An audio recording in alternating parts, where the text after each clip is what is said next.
Eder, Mech, Pallister. Allora Sebastiano, come va adesso? Sono passati 3 anni. Guarda, non è cambiato molto. Non è cambiato molto perché anche questi giorni sì, continuo a fare le mie cose, cerco di vivere una vita normale, ma non ce la faccio. Ieri sono stato quasi tutto il giorno col mio avvocato Paolo Bevilacqua, che mi è stato molto molto vicino. Poi c'era anche il dottor Baresani. Sai cosa abbiamo fatto? Siamo andati a camminare lì al castello di Miramare, anche in silenzio. Questo, e venire qua è un dolore, guarda, credimi, scusami. Purtroppo è più forte di me, guarda, cerco di andare avanti, dai, eccomi qua. Io aspetto delle risposte che possano far chiarezza, perché possano anche individuare chi possa essere responsabile di quel gesto. Veramente, pensare che mia moglie sia stata aggredita, picchiata, no? Veramente ancora mi fa molto male, guarda, molto. Aspettiamo. Casa tua è ormai il più grosso nodo di smistamento coltelli che l'Europa conosca. Possiamo venire a visitarla? Non faccio più entrare nessuno a casa mia. Prima ho aperto le porte, no, perché ho aperto le porte a tutti e adesso per me è diventato una cosa troppo mia, troppo fatto sento quasi la presenza di Liliana, guarda, perciò per me la casa resterà nostra, di me e di Liliana. Non voglio avere nessuno in casa. Gli inquirenti possono venire quando vogliono, io non ho niente da nascondere. Diciamo che le cose sono state chiarite, io sono stato sentito, ho dato le mie giustificazioni e le mie cose. Tutte queste cose, queste polemiche che stanno uscendo veramente mi fanno veramente male. 3 anni. È una cosa che veramente mi distrugge, io non riesco a capire, io non conosco casi che dopo 3 anni ancora non sappiamo niente, abbiamo un sacco di cose, di gente che parla, diciamo, ho sentito tante storie, ognuno ha la sua opinione, ci sono opinioni da tutti, criminologi, tutta gente importante, quella non è uscito niente, fino adesso non è uscito niente, guarda. Io ho parlato della prima autopsia, di quello che è stato fatto all'inizio, io non ricordo che sia emerso qualcosa riguardo alle lesioni. Di conseguenza adesso che sono venute fuori queste cose qua, io mi domando, ma perché non ci hanno detto subito? Come dici che Barisani era stato il primo a scoprire le tracce di lesioni e non ti aveva detto niente? Sì, mi aveva detto c'erano delle piccole, certo è stato il primo a dire c'erano queste lesioni così, Ecco. però non so di che entità, evidentemente gli inquirenti avranno visto certamente queste cose e avranno ritenuto, avranno sembra fatto le che sia loro stata colpita a mani deduzioni nude. su questo. Certamente non sono io la persona che può, io mi aspetto delle verità, mi aspetto di sapere cosa la dottoressa Cattaneo ci dirà. Ma suicidio no, assolutamente. Quello che può essere successo, quello che può essere successo, vedremo. Può essere stato un incidente, potrebbe essere un incidente, stato qualcosa. Io parlo. Cioè io mi ricordo, non è una mia espressione di un opinionista, ma può essere che si sia incontrata con qualcuno, magari hanno in qualche maniera litigato, magari verbalmente, e lei si sia sentita male e abbia avuto quello che è successo. Questa è una mia, così, uno dei tanti miei pensieri. Però considerato che ultimamente sta uscendo questa cosa di queste lesioni che sono anche importanti, allora a questo punto parliamo di omicidio. Una mia idea. Eppure a Fulvio Covalero e all'albergatrice tu stesso hai detto è stato un incidente. Guarda, questo lo dice l'albergatrice, insomma. Dai, adesso non siamo qua.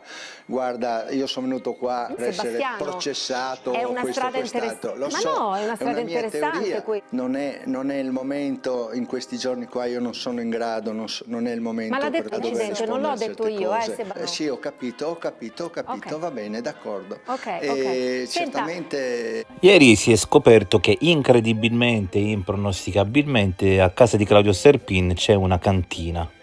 Ma guarda, ho sentito questo e veramente resto esterrefatto da queste cose. Cioè io mi domando, vengono fuori a rate cose, io penso che sia il signor Serpin che dimentica e che dice cose che non sono vere e che dimentica di dire certe cose. Io spero che comunque vengano fatte delle indagini, dei sopralluoghi. Ti sembra una cosa giusta? E dopo ho sentito che lui diceva che Liliana veniva spesso lì, che andavano giù in questa Sì. specie di tavernetta, questa cosa qua. Cioè, io dico, andranno lì, magari troveranno le impronte di Liliana e poi ormai. Guarda, dopo 3 anni di un sacco di supposizioni, la mia idea, cosa vuoi? La mia idea non lo sa, perché sono incongruenze sia nel fatto che sia morta il 14, sia che sia morta il 2 di gennaio, comunque hanno tante incongruenze che comunque sono difficili da interpretare e capire. Io la domanda che mi faccio è, io solo una domanda mi sono fatto: perché è morta Liliana? Solo questo mi interessa, il resto non mi interessa niente. Io spero solo di avere delle risposte, basta. Perché è morta Liliana? Perché? Permettimi una cosa, queste sono tutte palle assolutamente dette da una persona sola. Di conseguenza io posso dirti che noi avevamo in progetto di andare in Brasile da questi nostri amici, avevamo parlato anche con l'agenzia, in febbraio noi dovevamo andare in Brasile, di conseguenza anche l'agenzia è stata sentita e hanno confermato questo, perciò tutte queste cose qua. Questo signore deve solo vergognarsi di tutte queste cose che dice, perché sono solo parole sue. Capisci? Questo Però, io non voglio adesso entrare in. Sebastiano, scusi, allora approfitto della sua presenza perché forse mi sbaglio. Siamo sempre là, dai. Non posso andare avanti su questa roba qua, dai. Ma perché no, Ascolta, Sebastiano? Niente, vi faccio a tutti quanti gli auguri di Ma perché buone non vuole feste, di buon rispondere su Natale. questo, Sebastiano? Io non è che adesso sono qua, sono venuto qua, sono anche in una situazione abbastanza precaria. Io non sono tutte cose che sono già state dette e sono già state giustificate e io ho risposto a tutte queste cose qua. Visto che casa che è fredda, anche d'estate è fredda. Paghiamo un sacco di affitto, volevamo andare da un'altra parte, stavamo cercando questo. E se altre persone dicono altre cose, per carità, io andrei via subito. Come andresti via subito? Avevi detto 5 minuti fa che ti sembra che Liliana sia lì con te. Solo che ho tutta la roba di Liliana, tutte le nostre cose, cioè io adesso sono solo, Quindi non saprei dove andare, non posso andare via. Senta, Sebastiano. Guarda, siamo sempre lì, Liliana con i sacchetti, porta le differenziata, va verso San Giovanni, e dopo si perdono le tracce e poi è lì il problema. Non posso io sapere cosa può essere successo. Mesi e mesi fa abbiamo rintracciato quello scooter che girava attorno a Liliana. Hanno fatto vedere in questi giorni questa cosa qua. Hanno detto che comunque questa persona è stata individuata, sentita e abbia dato delle sue dichiarazioni. Per me è veramente molto strano, molto particolare, cioè sembrerebbe quasi che stesse seguendo Liliana, Questo è il mio pensiero. Sembrerebbe che stesse seguendo Liliana. E sarebbe interessante anche sapere come una proprietaria di questo scooter passato era residente con tutta la grandezza di Trieste proprio in via Donadoni 36. Ma se qualcuno provasse a farti questa domanda, tu sicuramente te ne andresti. Per carità, magari Non si capisce in realtà se a bordo ci sia una donna o un uomo. Sebastiano, tu hai riconosciuto quella sagoma? No, assolutamente no. In ogni caso, Sebastiano, tutti si prendono i meriti, ma questa è solo una delle 400 scoperte che sono uscite dal mio canale. Guarda, io ammiro queste persone che fanno ricerche, che hanno le loro opinioni, le loro cose e spero con l'aiuto di tutte queste persone che comunque sotto sotto cercano, individuano determinate cose. Io auguro che possano dare delle risposte. ecco, potrebbe molto essere fiducioso su finalmente questo. Tutto può essere, comunque certamente, evidentemente qualcuno conosceva perché Liliana non parlava mai con nessuno, si salutava così, anche magari se non era magari un ex collega o qualcuno del marathon, qualcuno che era molto legato, ma il resto Senta, difficilmente parlava con qualcuno. Conosceva un sacco di gente, tante volte che giravamo per la città salutava uno. però che motivo avrebbe uno qualunque? L'orologio di Liliana si ferma 5 minuti dopo che tu spegni il tuo telefono. E guarda, sono tutte cose che vanno analizzate, verificate, certamente è una cosa strana. Certe risposte io spero che ce le dicano quando sarà il momento. Vi auguro veramente di passare belle vacanze, belle festività con i vostri familiari, con le vostre cose. Sebastiano, però insisto su un punto, considerando che tu non hai detto agli inquirenti dell'esistenza di un vero e proprio magazzino in cui eri la mattina della scomparsa in cui spegni il cellulare, come fai a reagire male sapendo che Sterpina è una cantina? Guarda, io sono sconvolto da quello che ho sentito. Mi meraviglio poi che una persona che ha sempre detto determinate cose e poi ci nasconda cose molto importanti che possono dire tante cose e comunque tutti noi vogliamo sapere. Io spero che gli inquirenti facciano delle indagini ben chiare e precise e che quest'uomo debba rispondere di quello che ha fatto, di quello che ha non detto, ecco. Sorprende che tutto quello che dice Sterpin viene preso come oro colato, di conseguenza, come dice l'Abruzzone, l'ho sentita ieri, veramente è sconvolgente tutto questo. A me non mi ha mai detto nessuno mi ha detto che Liliana andava a casa di Claudio, questo l'ho saputo dopo. È estremamente vergognoso, ma veramente vergognoso che una persona si permette di dire certe cose che non hanno riscontri da nessuna parte, che nessuno sapeva e lui si permette di darmi delle accuse, delle cose che comunque sono infondate. Io veramente chiedo a tutti quelli che devono fare di darci delle risposte, perché veramente questo signore qua fino ad ora secondo me ci ha raccontato un sacco di palle. Il problema è che Claudio sapeva che Liliana ormai ti stava raccontando che se ne stava andando via di casa e quindi era molto preoccupato. Iniziare a raccontare a chi? E chi lo dice? La sua sensazione. Beh, oggi sappiamo cosa valgono le sue sensazioni. Tutto è aperto, tutto può essere successo. Cosa vuoi? Io mi sono sereno, tranquillo, non ho niente a che fare con la morte di mia moglie. Ti dico, sono troppe cose che non quadrano, giustamente, evidentemente bisogna guardare tutto intorno e approfondire determinate cose. E certamente questo nuovo evento, questo nuovo elemento che è venuto fuori, dovrà spiegarci determinate cose quando sarà sentito, dovrà assolutamente dire.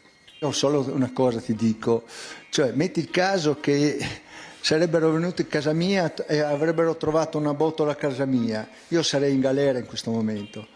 Cioè non riesco a trovare perché a lui è quasi dovuto e a me veramente, capisci, è una cosa che non mi va giù, ecco. Io mai più avrei pensato che Liliana non sarebbe più tornata a casa. Io ero tranquillo, come al solito lei veniva a una certa ora e così. Però la cosa più fondamentale di tutta questa storia è la presenza dei vicini che comunque non mi hanno avvertito che Liliana, loro sapevano che Liliana era scomparsa. Io, se mi avessero detto questo, sarei andato immediatamente dalla polizia. Discorsi, il marito si deve, dai per favore. Voi non conoscete la nostra vita, non sapevate la nostra vita, quello che noi vivevamo, i nostri ritmi, i nostri tempi. Queste sono cose nostre personali, io non devo giustificare certe cose. Io so che quel pomeriggio io aspettavo mia moglie. Sono venuti i vicini, mi hanno detto determinate cose. Perché non mi hanno detto che Liliana era scomparsa, che hanno parlato con questo signore che doveva andare? Se mi avrebbe detto, io a un certo punto avrei detto, a un certo punto se le cose stanno così andiamo in questura. E queste sono le cose. Scendono, vengono lì, come se si parla di una cosa e quell'altra. Ascoltami bene. Io quei momenti là sono momenti che in quei mesi là io sono collassato, ho la percezione di quei ricordi che sono veramente difficili da adesso evidenziarli. Cioè io ho vissuto questo dramma che io voglio trasmettere. Cioè io ho perso mia moglie, non sapevo di averla persa, e poi quando è stato trovato il corpo per me è stato uno shock tremendo. Ho continuato a vivere e nessuno mi è stato vicino, nessuno mi ha aiutato, ho dovuto piano piano venirne fuori da solo. Allora alle 7 di sera mi dicono, sai, bisogna che andiamo in questura a segnalare che tua moglie non è tornata a casa. Io chiedo a tutte le persone che sono lì, fatemi questa domanda: alle 7 di sera tu andresti in questura a segnalare che tua moglie non è venuta a casa? Ma stiamo scherzando? Dai, per favore. Alle 7 di sera mi sembra una cosa pazzesca.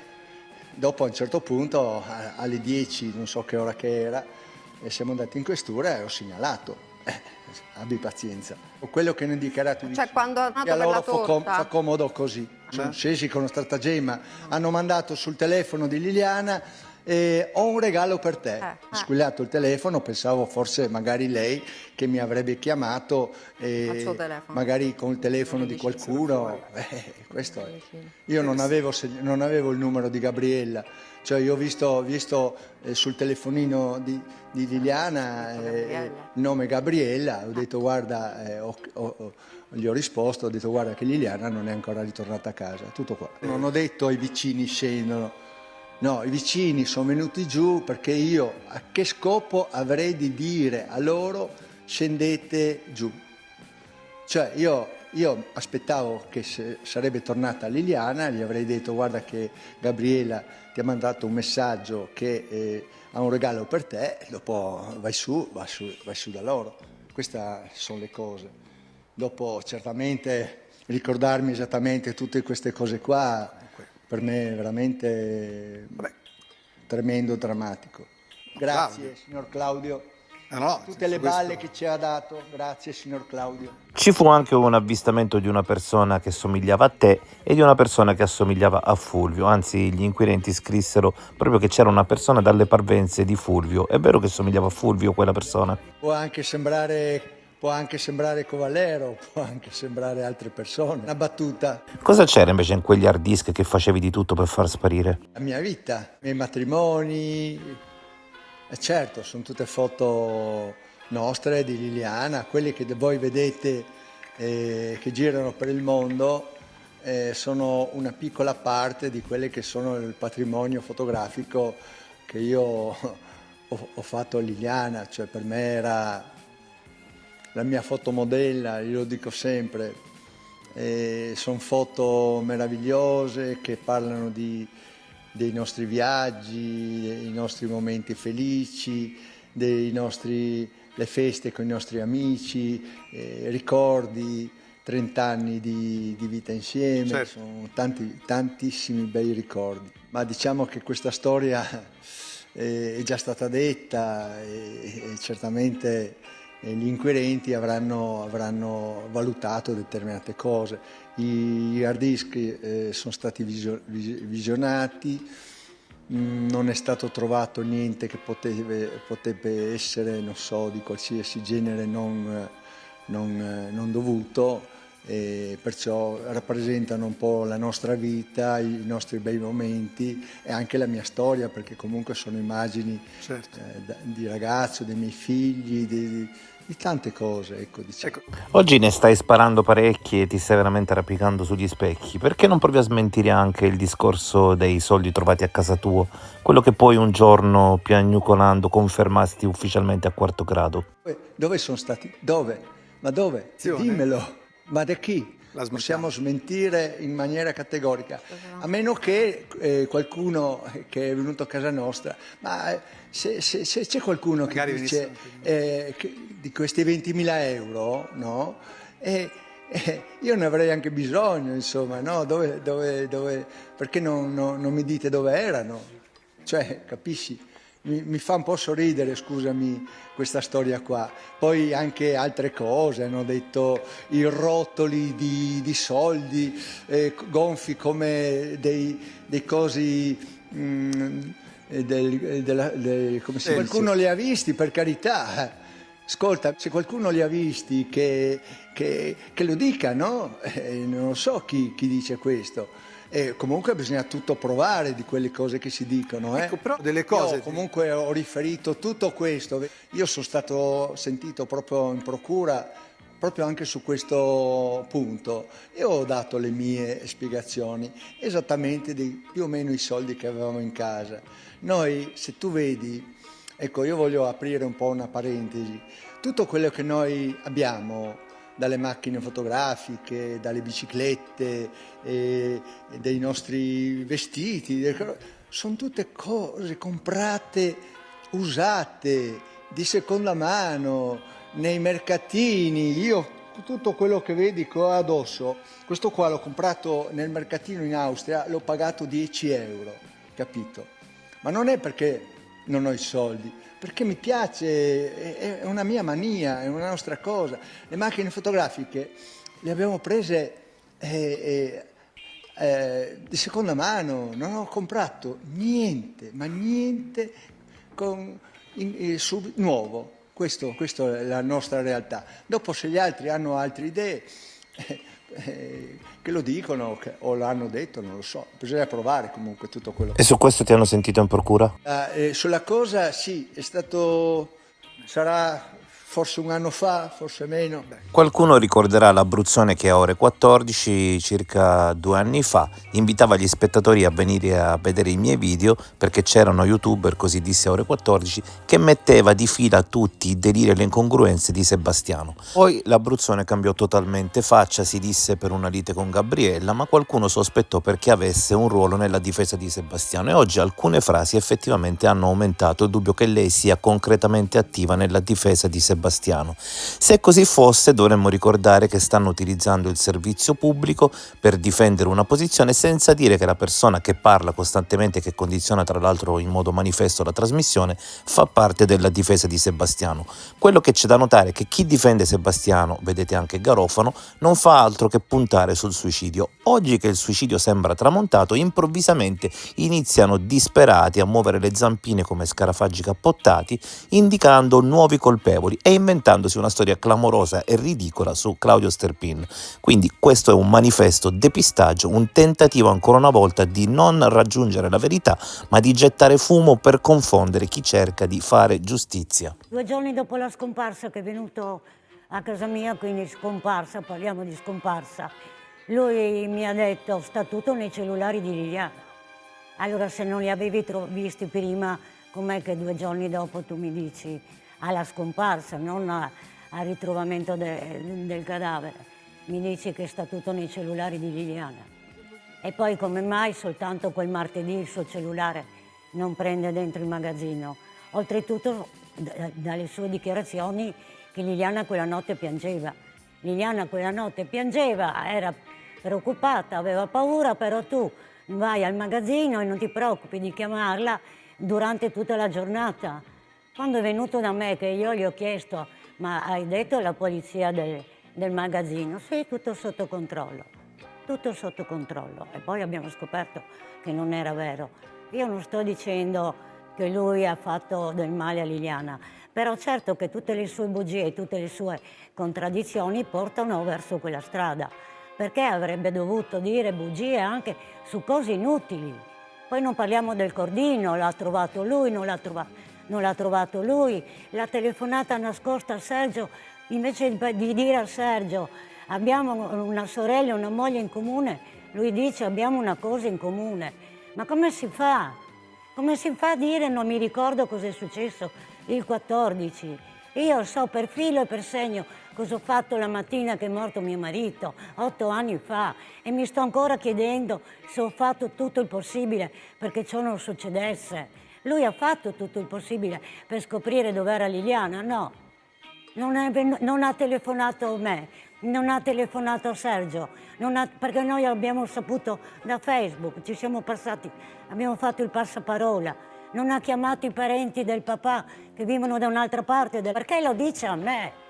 E io sono andata in questura e lui mi ha detto, ma mi è venuto così, perché quando gli ho chiesto, ma cosa stai pensando che sia successo? È salita in auto con qualcuno. Io mi sono arrabbiata e gli ho detto, ma scusa un attimo, tu pensi che Liliana è andata in auto con un estraneo? Io mi sono arrabbiata. Doveva arrabbiarsi lui per le mie parole. Poi non so perché mi è venuto, ma stai pensando a un amante? E lui ha risposto, può essere. Poi esce da casa mia e mi dice che bella casa che hai. Ma cosa hai in testa invece di cercare tua moglie? Mi dice, ho fatto la lavatrice con la candeggina. E telefono a mio genero per chiedergli se ha fatto bene. Ma se ha fatto la lavatrice Liliana la sera prima, cos'è che dovevi lavare? Poi mi dice, ho lavato per terra con la candeggina. Ma tu, che non hai preso neanche mai una scopa in mano, adesso ti metti a lavare per terra. E infatti mi ha detto, sai, dovresti venire tu perché la mano di una donna funziona meglio di quello che posso fare io. Ma io ho detto, ma stai scherzando? Tu devi andare in giro con le foto di Liliana, devi bussare a tutte le porte. Non è possibile che un uomo si comporti, un marito che poi va a dire in televisione latte, miele, topoline.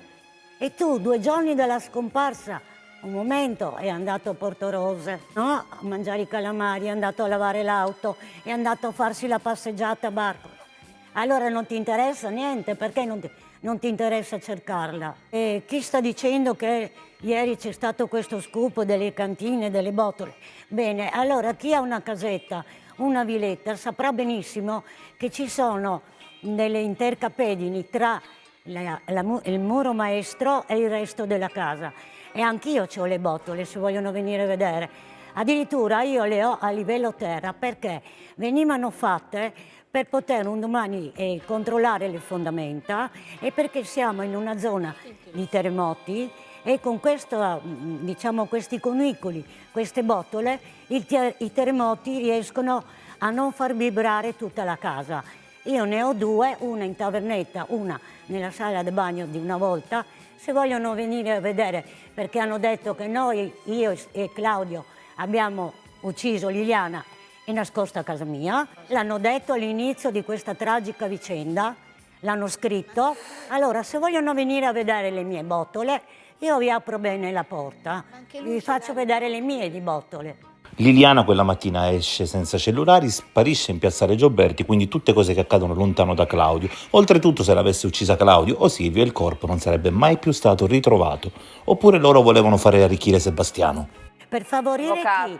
Poi la portano nel boschetto per fargli prendere a lui la pensione? Per favorire chi avrebbe dovuto fare questo, Claudio?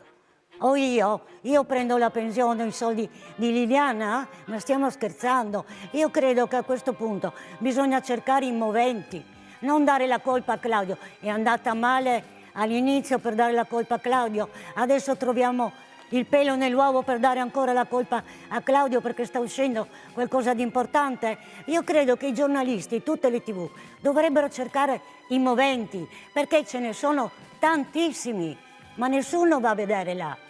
E mi chiedo perché, ma cosa sono andati a vedere? Che cosa? Hanno preso il luminol per guardare non possiamo farle noi parenti. Ma guarda i risultati. Adesso il nostro obiettivo, abbiamo fatto tanto, ci siamo dedicati veramente in modo assoluto e forte per raggiungere quello che poi era un dato che per noi era un dato comunque semplice da evidenziare, cioè finalmente si comincia a parlare di omicidio. Questo è un dato che abbiamo raggiunto con grandi sforzi. Lo fanno i nostri consulenti da molto tempo, anzi grazie proprio alla consulenza del professor Fineschi, del Enrico, siamo riusciti poi ad avere l'accoglimento dell'atto di opposizione e oggi ci troviamo qui. Quindi poi saranno i familiari insieme a noi a valutare allora, innanzitutto attendiamo l'esito della valutazione, insomma, della consulenza, poi vedremo cosa fare. In questo momento noi abbiamo già dato tanto, poi spetterà a chi fa le indagini andare a capire se si è trattato di omicidio, chi è il responsabile. Non abbiamo puntato mai il dito, effettivamente lo dobbiamo evidenziare, ci sono veramente degli atteggiamenti lacunosi, opachi da parte di un marito che si vede una moglie scomparire così dalla sera alla mattina, però non abbiamo mai puntato il dito contro Sebastiano, abbiamo anche chiesto alla procura di fare indagini nei confronti di Claudio, questo lo dobbiamo evidenziare. Poi vedremo, sarà la procura ad indirizzare parliamo di sto Cordino famoso. Se verrà confermata l'ipotesi che è stata fatta dal nostro consulente, dal professor Bacci, dove si parla proprio di una asfissia meccanica, cioè e quindi che è stata fatta con la forza e che il cordino non c'entra nulla con la dinamica dell'omicidio, quel cordino sarà fondamentale per arrivare poi ad avere delle risposte, perché il cordino non serviva per uccidere, per morire, insomma, per far morire Liliana. Perché sta lì quel cordino?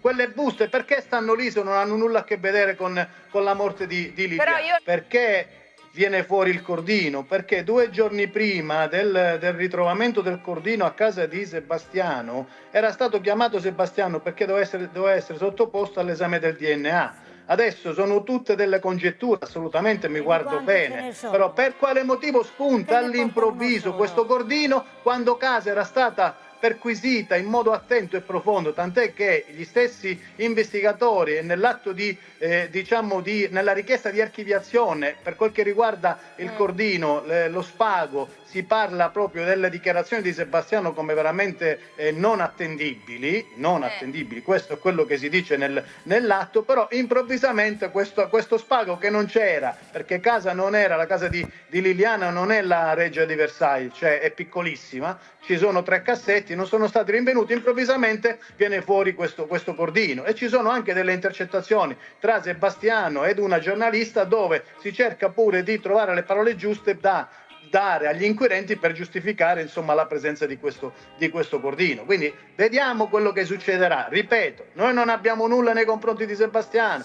Se sarà stato Sebastiano, innanzitutto se si tratta di omicidio, poi ne risponderà chi lo ha causato, e cioè comunque bisogna capire chi è stato. Quindi gli inquirenti devono fare ancora molto, devono lavorare molto per arrivare alla verità. Allora, in realtà la risposta di Cozza è incompleta. In quei giorni si parlò di DNA trovato sul cordino. Allora Sebastiano, facendo vedere che quel cordino lo aveva a casa, se per caso il DNA presente sulla scena del crimine fosse stato il suo, avrebbe potuto dire di avere toccato quel cordino a casa.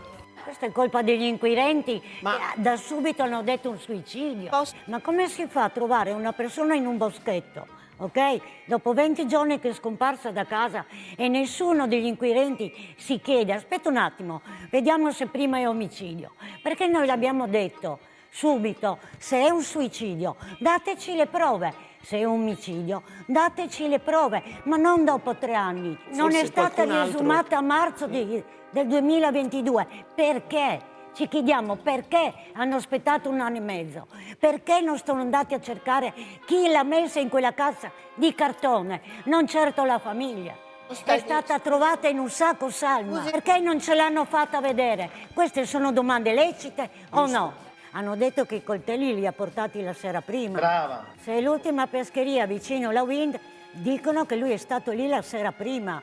Non hanno detto, ma l'ho detto io, Sebastiano quella sera prende 2 coltelli a casa della persona da cui ospita a cena e inoltre le celle telefoniche collocano il suo telefono, anche quello di Liliana, dalle parti della galleria Rossoni. La ricostruzione insomma dei movimenti che viene fatta sia da Sebastiano ma poi dalle celle telefoniche tra gli elementi che ci fanno riflettere di più, insomma, nel senso che l'ultima pescheria non c'è conferma che lui ci sia andato, uno. Seconda cosa, ed è qualcosa di strano che non avviene quasi mai, arrivato ad un certo punto Sebastiano si reca presso il suo studio, così come un laboratorio, come lo chiama lui. Non dimentichiamo egregio, per cortesia. E il suo telefono per circa 3 ore non dà nessun tipo di segnale, cioè non abbiamo il telefono che aggancia le celle relative al suo studio. Il telefono, stranamente, ed è qualcosa che succede veramente in modo raro, non aggancia nessuna cella, guarda caso però nel pomeriggio quando ci torna il telefono aggancia la cella ed è lì nel laboratorio. Quindi ci sono delle informazioni che poi devono essere valutate. E come ho sempre detto, lei i suoi problemi li risolveva da soli, ma da quando era piccolina non è giusto, i moventi li deve trovare, li deve indagare. Ora noi sono 3 anni che abbiamo fatto le nostre dichiarazioni in questura. Noi quante volte abbiamo detto perché non siamo stati ascoltati, perché non ci avete chiamato? Noi l'aspettavamo come la mano del cielo, perché quello che si scrive non è tutto quello che hai detto. Si sa che si scrive in metà. Lui ha detto sempre che lui in quel posto non andrà mai perché è un pisciatoio. Ma come fa a sapere che è un pisciatoio? Ve lo spiego. In tempo di Covid lui andava, non si poteva girare per città, lui andava con la bicicletta a farsi tutto quel giro del parco, perché il parco non è solo quel pezzo lì, è grandissimo. Probabilmente avrà avuto bisogno di quel posto. E perché non ci vuole andare a vedere dove è morta sua moglie? Dove è stata ammessa sua moglie? E intanto non ha raccontato cosa è successo quella mattina e poi il suo comportamento da quel giorno in poi è alquanto un po' oscuro, diciamo, perché un giorno racconta una cosa, un giorno ne racconta un'altra, un giorno dice che hanno fatto colazione insieme e il giorno dopo dice che lui ha bevuto il caffettino in fretta e è andato via. E poi invece di andarla a cercare si va a fare i pranzetti al ristorante, va a farsi il giro a Bacoli, va a lavare l'auto, a fare traslochi, è tutto meno che cercare Liliana. Cioè, sono cose molto strane per uno che dice il matrimonio latte e miele, sempre insieme, le topoline dalla finestra. Cioè, anche se mi scappa il cane io reagisco diversamente, perché me lo vado a cercare, faccio manifesti, metto annunci in TV, sulla radio, un disinteresse da 3 anni, perché poi quando sono uscite le prime risposte, tipo quella che non aveva droga, non aveva assunto droga, la colazione era la stessa, poi vediamo come è stata ritrovata, rimagata dentro quel sacco, e poi vengono fuori le lesioni. Lui non ha mai avverto, non si è mai indignato di tutte queste cose, non si è mai arrabbiato di cosa le hanno fatto, di come è stata fatta l'autopsia. Quando uno si comporta così, a parte che io credo sia una persona anaffettiva, prima di tutto, ma però se tu mi parli di amore e di sempre insieme, innamorati, eccetera, un uomo, un marito non si comporta così. Lui era sempre stata una persona apatica, con lui non è che si potevano fare grossi discorsi o discorsi seri. Quando faceva un discorso serio, lui guardava l'orologio, faceva così, Liliana andiamo. Soprattutto quando in certe occasioni che io magari si commentava un fatto in televisione, dicevo la mia, eccetera, lui non partecipava, aveva fretta di andarsene. Gli dovrebbe interessare invece di scoprire la verità, non aspettare gli inquirenti. Lui in 3 anni non ha mai detto una parola sulla morte di sua moglie, lui non ha mai fatto ipotesi, non ha mai detto, anzi lui all'inizio diceva che è suicidio, lui era ancora scomparsa che parlava di suicidio. Quando lui è venuto a casa mia lui parlava di tutto altro, il giorno del funerale ha fatto una cosa che per noi è stata molto grave, perché lui si è messo d'accordo con una TV locale e ha filmato la bara dentro il cimitero, quando noi non c'eravamo ancora lì. Perché e non ha chiesto il permesso a Sergio, non a me, che io sono forse l'ultima ruota del carro, ma neanche al fratello. Eravamo in cimitero e è arrivato sui Sui cellulari è arrivato in diretta, che lui ama le telecamere forse, perché noi siamo venuti in televisione dopo che lui ha cominciato a dire le sue bugie. Noi se no ce ne stavamo tranquillamente a casa nostra, noi avevamo la nostra vita. Lui ha rovinato 5 famiglie, non una. Perché noi dobbiamo difenderci verso le sue cose? Noi siamo andati a fare il nostro dovere. Io sono andata il 28 dicembre, quando Liliana era ancora scomparsa, a dire quello che succedeva a casa mia. Quando lui ha detto che gli abbiamo rubato l'oro, che abbiamo fatto questo, che Gabriella è stata lei a telefonargli. No, è stato lui a chiamare Gabriella. Quando dice la polizia mi ha detto che posso continuare a fare il lavoro in nero dei coltelli, ma vi sembra normale? E dopo parliamo di lavoro sommerso, di lavoro nero. Intanto noi abbiamo fatto 320 pagine di ricorso, Sebastiano all'ultimo momento ne ha fatto 8, e questa è una cosa. E poi c'è un'altra cosa, Liliana non viene vista dalle telecamere della polizia fino a quando non viene ritrovata, perché ci dicono, sta scritto negli atti, che non c'è nessuna figura che passa per quella via a quell'ora che somiglia a Liliana. Quando gli inquirenti hanno i vestiti e tutto il resto, ci mettono lì quel fotogramma. Mi sembra che siamo partiti proprio male. Ehi, non dimenticare di iscriverti a questo canale.